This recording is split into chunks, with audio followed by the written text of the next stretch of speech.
Let me tell you what a pleasure it is to be with you today.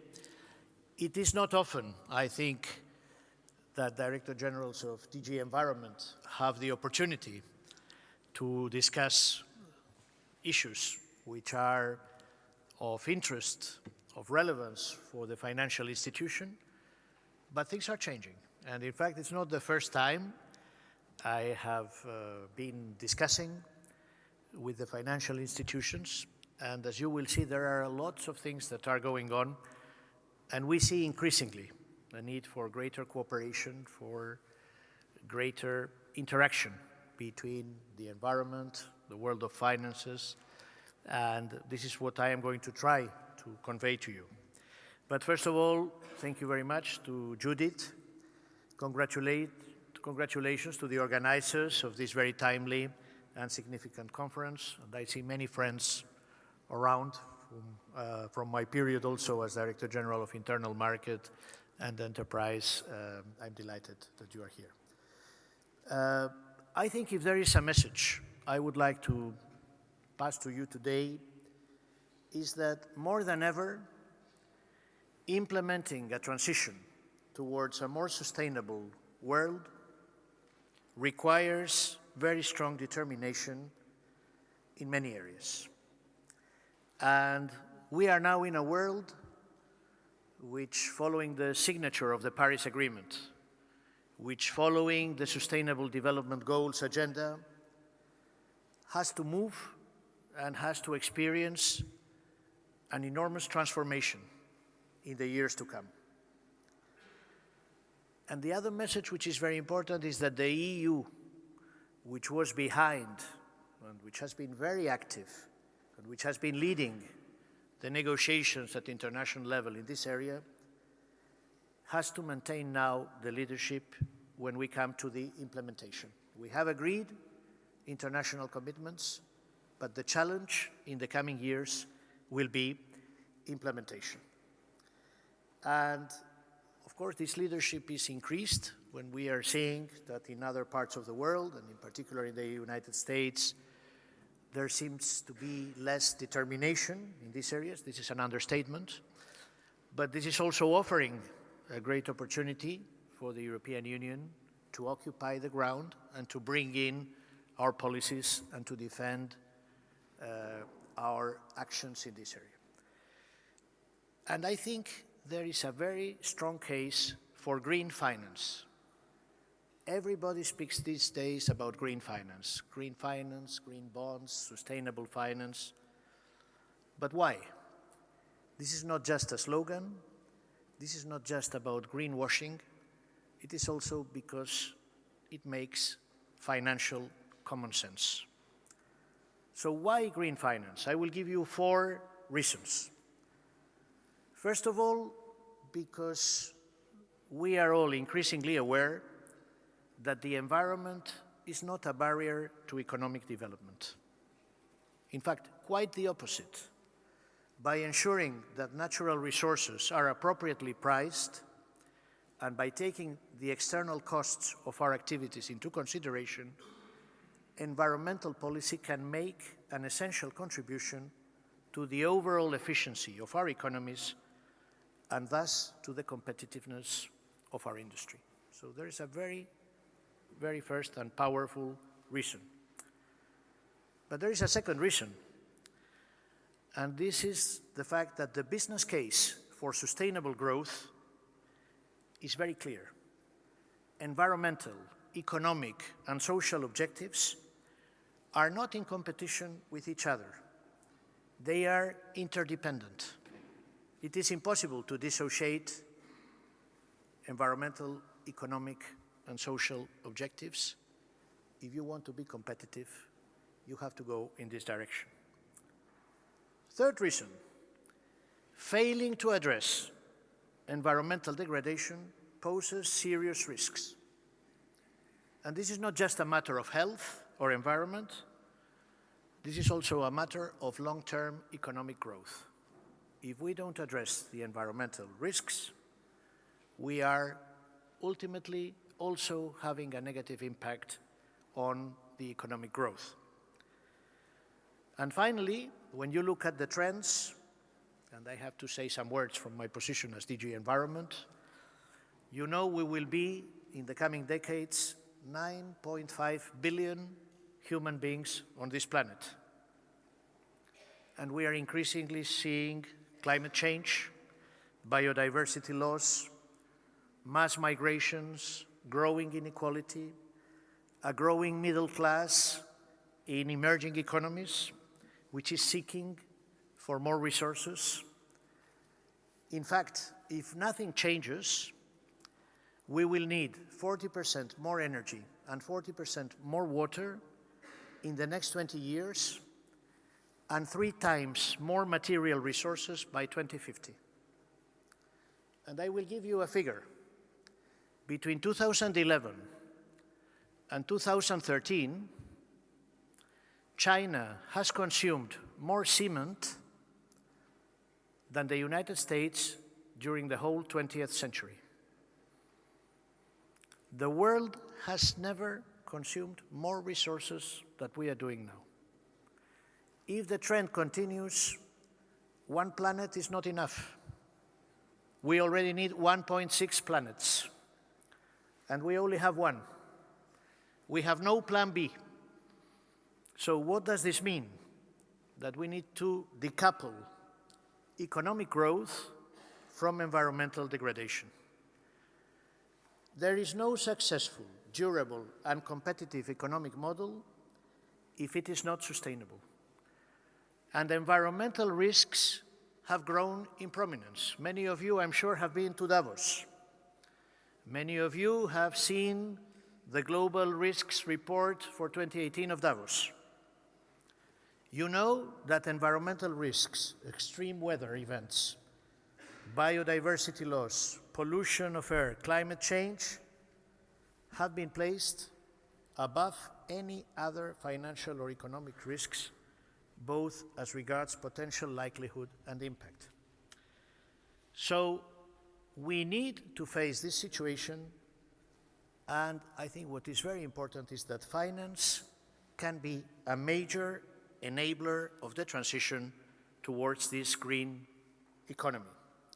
There are enormous amounts of investment which are needed to finance this energy transition, to move towards a low-carbon future, to increase circularity, to achieve sustainable development. And I think you all know the figures. UNEP was quantifying this in $13–14 trillion over the coming decades. Achieving the EU targets for energy and climate will require alone 180 billion in additional yearly investments. So the amounts are massive, but the opportunities are also there. We need to transform our financial framework. We need to redirect capital towards sustainable activities, but in doing so, we can also enhance the competitiveness of the European economy and to create employment. Now, we have good news, and the good news is that there are several very positive developments.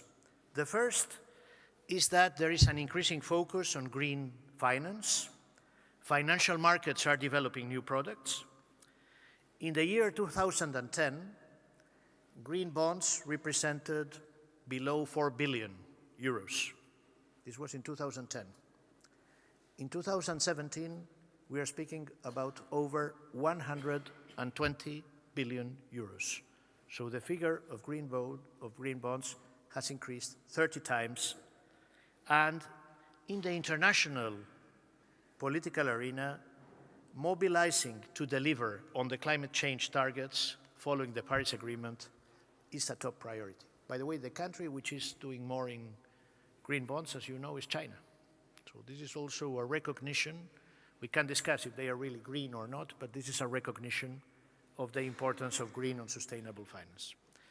Institutional investors are revisiting their investment strategies, increasingly moving away from sectors exposed to potentially stranded assets, such as fossil fuels. There is a growing realization that environmental, social, and governance consideration needs to be factored in investment decisions throughout the investment chain. And in the European Commission, we are stepping up our efforts to reorient the financial system. You know that we started work under the Capital Markets Union for sustainable finance, and we had the high-level group on sustainable finance, which has just concluded its work. And only a few days ago, we were in the ceremony where Christian Tinman gave us the report. I have to say, an excellent report. He did an excellent job. He was chairing this group of experts in an impressive way. And he has come forward with a certain number of very important recommendations. I would like to mention some of them. First, introducing a common sustainability taxonomy at EU level. Can we agree on which economic sectors and activities are considered to be green and sustainable? Can we work? Can we elaborate this taxonomy? Second, clarifying investor duties. There is a prevailing short-termism in financial markets, and I think we have to bring greater focus on environmental, on social, and on governance factors. And this may require some changes in the regulations, but I think this is an important factor. It's not just the short term. We need to look at the more broader challenges that we have from an environmental, from a social, from a governance perspective. Third recommendation, upgrade disclosure rules to make sustainability risks fully transparent.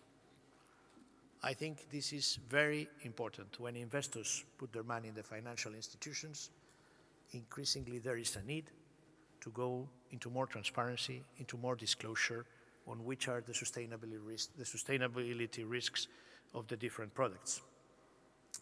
Fourth, developing a retail strategy on sustainable finance, on investment advice, the idea of an eco-label that could play a role in identifying these green bonds, these green products, and developing official European sustainability standards for green bonds.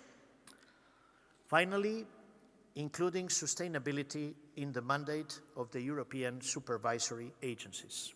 This is not the case. If we want to go into this direction, it is not just the investors, it is not just the financial institutions, it is the European bodies who have to embrace this concept. Now, what is the Commission going to do with these recommendations? We do high-level groups. They come with a report. So what next? Well, I have to inform you that the Commission will be publishing on the 12th of March an action plan to follow up on these recommendations. We do not know yet which of these recommendations will be endorsed.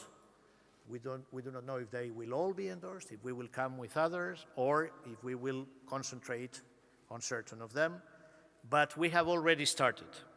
We have proposed to include environmental, social, and governance factors in the mandate of the European supervisory authorities. So without waiting to this recommendation, this is already on track. And we are also conducting an impact assessment relating to investor duties. The fiduciary duties try to focus investors more on long-term sustainability challenges.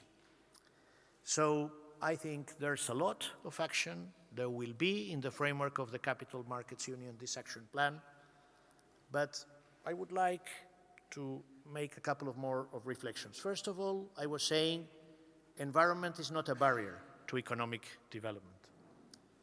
We cannot deviate from our goal of transforming our economies into resource-efficient, circular, low-carbon economies in the coming years. This transition is inevitable, and it will require action in all policies, from energy to transport, the construction sector, greening agriculture, fighting climate change, preserving biodiversity, ecosystem services, eliminating environmentally harmful subsidies. We need to rethink the way we produce and the way we consume. And I think the good news is that in the European Union, we have a lot of experience. We have some of the most developed environmental legislation in the world, be it water, be it chemicals, be it waste, be it nature. And our companies are world leaders in sectors like energy efficiency, like water, like waste management. We are providing 1/3 of the global market clean technologies. And with the circular economy package, we have a strategy to ensure that the environment and sustainable development become the engines of the new economy, of the jobs and growth for the future. And Europe can play a leading role in this area. And I can give you a very concrete example. You may be aware on our strategy on plastics, which we produced only a few weeks ago, focusing on reuse, focusing on recycling, focusing on innovation. Addressing a major challenge can create huge business opportunities. So, and I'm concluding now because I don't want to tire you with more remarks. I believe we have a vision of where we want to go. We are committed to the Paris Agreement, to the SDGs, and to the circular economy. Over the coming years, we have the possibility to move to a sustainable economy, low carbon, resource efficient, and to be more competitive on the global stage. This can protect businesses. These are the jobs of the future. This can allow us to produce goods and services in a more efficient way. It can create local jobs and skills, and it can also preserve the environment. The European Union has traditionally been a standard setter. We have created a lot of standards, and then we have projected these standards beyond. As the appetite for green investment products in Europe is growing, we can really work to undertake sustainable finance, working with standards, working with benchmarks, trying to develop together with the financial sector this important work forward. This is what is behind this sustainability taxonomy or setting EU standards for green bonds. And we have the environmental protection as a very good example of successful standardization, which has improved the environment, the pollutants, the air, the water, and soil, and which is bringing the narrative for the economy of the future. So, since I said that the Chinese were leading in green bonds, I will end my intervention with a Chinese proverb. The Chinese say, there are 3 things in this world which do not come back: the spoken word, a fired arrow, and a missed opportunity. None of us cannot afford to let this opportunity of building this more sustainable economy, this more sustainable finance for the future. We cannot let this opportunity slip away. And if a window of opportunity appears, and you know all better than me, if a window of opportunity appears, don't pull down the shade. Thank you very much.